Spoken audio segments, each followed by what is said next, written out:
Hey everybody, John, the other here, obviously. And this is two videos. I stood here and blah, blah, blah, and recorded a video and edited it, and it's ready to upload. And then I thought, no, I gotta add some stuff. So I was gonna put an introduction, which would have been this. But this is actually gonna be its own video, and I'm gonna just stitch them both together and upload them as one file. That's what I'm doing. So deal with it, or don't. Up to you. My video that I've already done is talking about the actual reasons, the actual police violence and murder and mistreatment of the public, particularly the black communities who are in an outrage over police violence towards young black men and sometimes murder towards young black men.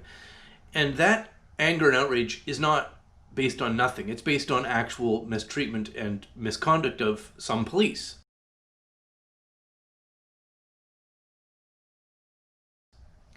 And it's a growing and ongoing problem that, we've seen.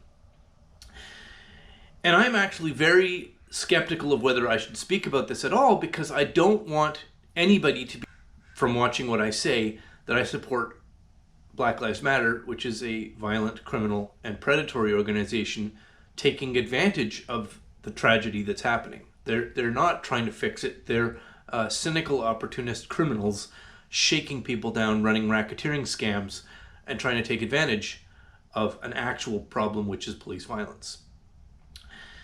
But having said all that, to clarify my position, I am now faced with the utterly and completely bizarre public phenomenon of groups of, I would guess they call them white liberal hippies, although they're young-ish, who are prostrating themselves and indulging in this bizarre public spectacle of white guilt, and going and like literally kneeling at the feet of groups of Black Lives Matter protesters and like kissing their feet, and it's it's both extraordinarily bizarre and morally grotesque. And this is not I'm outraged that Whitey is like prostrating themselves to Blackie. That's not it. The ideology, the thought process of being a white middle class liberal left-leaning ding dong and going and finding a group of Black Lives Matter and then in a group going and prostrating yourselves, that is supposedly it's an apology for a historical oppression or slavery or whatever. But that's incomprehensible. That's it's incoherent, because the concept of a person today born in 1980, 1990, I mean I was born in 1970, having moral responsibility for things that were done in previous generations, like things that were done by my grandparents or my great-grandparents, or just even not my family, but people of the generation of my great or great-great-grandparents, so not even family lineage and not even in my country, that because I have the same skin color, because you have the same skin color, that you bear moral responsibility for something that somebody in a distant generation did simply because of the same skin color is incoherent and grotesque. And it's not just incoherent, it's morally wrong to accept that moral responsibility. It is a reversal, an inversion of the concept of consequence and causality.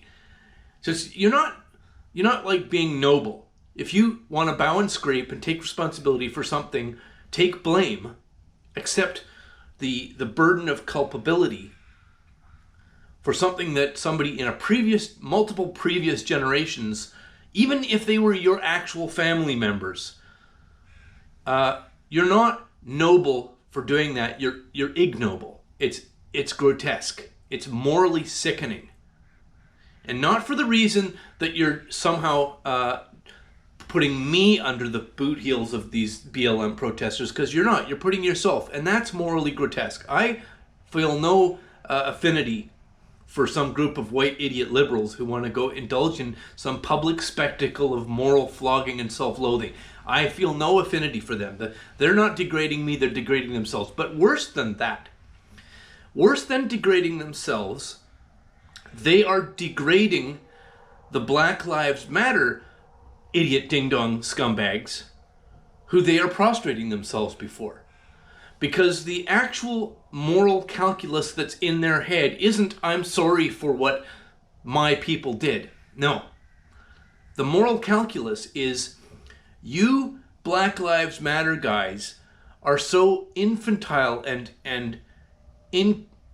mentally incompetent and weak and stupid and morally feeble that I'm going to indulge in this play acting of my own false pretend of guilt to assuage your wounded little baby-brained feelings. I'm going to do this theatrical public spectacle of flogging myself or licking your feet or whatever because I know that you are a mentally undeveloped, amoeba-brained moron, idiot, ding-dong who doesn't have the moral self-realization to know that putting yourself as a master over a slave is grotesque. So the white liberal bowing and scraping, and I'm so sorry for what the white, bad, super bad white 5 generations ago people did, is a degradation of the legitimate grievance of black people being mistreated by the police. It is degrading to yourself, certainly, but more degrading to the people whose feet you're kissing. And that needs to be understood, and I don't think many people have thought that through. Anyway, that's this video, which is going to be stitched to the next one. Thank you for watching, and la la la la la. Is it working? Yes. All right. Hey everybody, John the Other here, obviously. And unlike my other videos, or most of them, today I'm going to be quite serious, and you can tell because this is my, I'm being serious face. Look how serious I am. Unlike my I'm kidding face, which is this face. You can see how different they are. As you likely know, in many cities in the United States and even in Canada, the local city government are talking about or beginning to defund and dismantle their police departments in response to the demands of, the anti-racist, anti-violent, completely pacifistic and non-criminal Black Lives Matter demonstrators. It beggars belief, and I can't actually believe any of these police departments are actually going to be defunded or disbanded. It doesn't even seem possible. But that seems to be the thrust that's happening right now. We'll see how far it goes. And as insane and stupid as that is, they are in fact responding to a real problem, a real and non-trivial problem. That's police violence against civilians, particularly young black men in the communities that police are operating. And that violence and hostility, and in some cases murder, is not imaginary. That's real. And if you're my age or older, you have seen in the last 20 years the character of policing change from being something that's very community involved, and police were part of your community and they were looked at with respect. And over time, police have become more and more militarized and hostile and aggressive towards the communities that they police. Now, not in every case, but in many cases. And it even reflects in the uniforms. Look at a cop show from, say, the 1970s or 80s, and look at the uniforms, and then look at the uniforms of modern cops now. It goes from something resembling men's formal wear with a tie, in a blue shirt with little badges and stuff on it, to combat gear as if you're about to go break down a door in Iraq and kill a bunch of terrorists. And this is a problem because it creates this level of hostility and animosity and frankly violence between the communities that police operate in and the police officers themselves. And Cody from Wrangler Star said a couple of things that I think are extremely well observed, and I'm going to repeat them and say these should be talked about. One is, if you're going to try to dial down the hostility and the alienation between police and the communities that they operate within, we need to change police uniforms from these military operations costumes, gear, back to something more resembling a civilian police uniform. I know I say civilian police. I don't mean civilian. I mean like a non-military uniform. Take the black door-breaking uniform away and give them back their blue uniforms. Police should be in blue, not in black. And all the pads and the strapping and the all the military accoutrements that police wear, which I'm sure you feel cool as hell when you put on all that stuff, creates a sense of alienation and hostility between you and the community that you operate within. Police should wear police uniforms, not combat operations uniforms. That would be a good step. And it's an easy step to make. Like, you don't have to do anything radical. You just change the uniforms to a more community-friendly police uniform. Get rid of the black, get rid of the combat gear, go back to blue uniforms. Easy. Not radical. Not billions and billions of dollars. Simply begin changing the uniforms back. The other one is, police should live in the communities that they work in.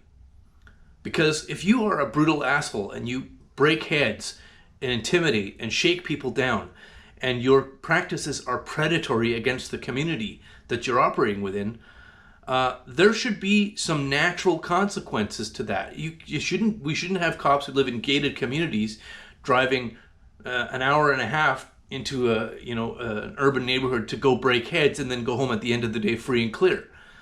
And I'm not saying I want to see cops get strung up or get blackballed by their local community. I'm saying this problem is a self-solving one. If you live in the community that you police, it's going to change the character of the work that you do there. And these two suggestions are, I think, non-radical. They're easy to do. They're not easy, but they're not impossible. They're not psychotic. They're not completely stupid.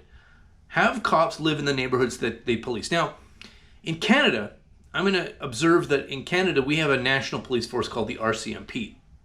And I know that one of the things the RCMP does when they deploy new officers is wherever that officer grew up, if they're from some small town in Quebec, so they're Quebecois, they will deploy a Quebecois officer in a northern BC town whose population is mixed white and native.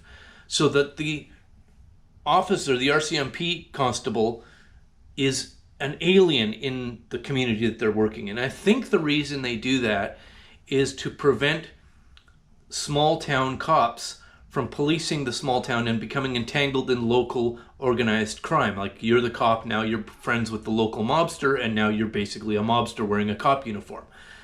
So I think that's the actual legitimate reason for moving cops from the community that they live in and grew up in and having them go police somewhere that they are actually an alien in, that they're foreign to that community. And that's an actual reason. But I'm sure that we're not stupid idiots. We're not helpless. We can find other ways to prevent that naturally occurring corruption. Because the violence and the hostility and the head breaking and the murder that's happening has to stop. And we can stop it with some simple changes. The uniforms, where the police live. Not radically get rid of the police and just have fucking anarchy. Anyway, thanks for Cody at Wrangler Star, who basically gave me these ideas. And I hope that these ideas become, if not adopted, at least talked about, at least thought about. Thanks a lot, and as always, and have a lovely, lovely day.